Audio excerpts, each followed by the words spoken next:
તો રાજ્યમાં દારૂબંધીના દાવા ફરી એકવાર પોકળ સાબિત થયા છે। વડોદરામાં ભાજપના નેતાની કચેરીની બહાર જોવા મળી છે દારૂની બોટલ। સ્થાયી કમિટીના પૂર્વ અધ્યક્ષ અને વોર્ડ 5ના કાઉન્સિલર ડોક્ટર હિતેન્દ્ર પટેલે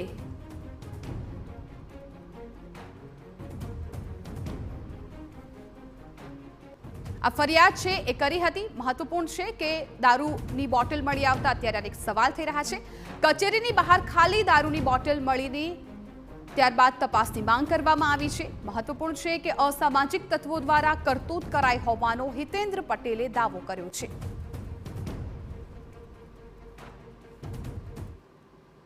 જો દ્રશ્ય એ ખૂબ ગંભીર છે, પરંતુ પહેલાંની સ્થિતિમાં અમે જોયું છે કે અમારી આવ્યા પછી અહીંયા ઘણી આ ફરિયાદ ઓછી થઈ છે। પોલીસમાં જાણ પણ કરી છે અને અવારનવાર આ સામાજિક તત્વોને ઝેર કરવા અમે ફરીથી એની ઝુંબેશ લઈને આ પ્રકારની અહીંયા વાતાવરણ ન બને એનો ચોક્કસ ખ્યાલ રાખ્યો। ગુજરાતમાં દારૂબંધીની મોટી વાતોની વચ્ચે વડોદરા મહાનગરપાલિકાના પૂર્વ સ્થાયી અધ્યક્ષ અને હાલના કાઉન્સિલરના જે કચેરી છે, તેમની જે ઓફિસ છે, તેમનું કાર્યાલય, તેની બહારથી દારૂની બોટલો મળી આવી છે। મહત્વની વાત અહીંયા આગળ એ છે કે જેવી રીતે વાત કરીએ કે ગુજરાતમાં દારૂબંધીના જે નિયમો છે તેની વાત કરવામાં આવતી હોય છે, કોઈ પણ ચમરબંધીને છોડવામાં નહીં આવે તેવી પણ વારંવાર ચર્ચાઓ થતી હોય છે। ત્યારે ભાજપના જ કાઉન્સિલર વોર્ડ નંબર 5ના ડોક્ટર હિતેન્દ્ર પટેલની જે કચેરી છે તે કચેરીની બહારથી જ આજે દારૂની અને જે બિયરની બોટલો છે, બિયરના ટીન છે, તે મળી આવ્યા છે। ત્યારે આ પ્રકારે જ્યારે દારૂબંધી હોય ત્યારે તમામ જે દારૂ સાથે પકડાતા હોય તેઓ વિરુદ્ધ કાર્યવાહી થતી હોય છે, પરંતુ જ્યારે હવે ભાજપના જ કાઉન્સિલરોની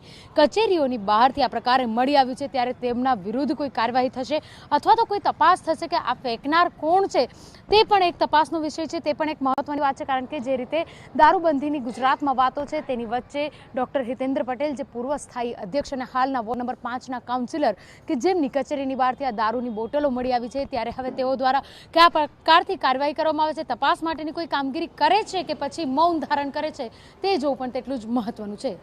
કેમેરા પર્સન રોહિત ગોયલ સાથે અંજલિ ઓઝા, TV9 વડોદરા।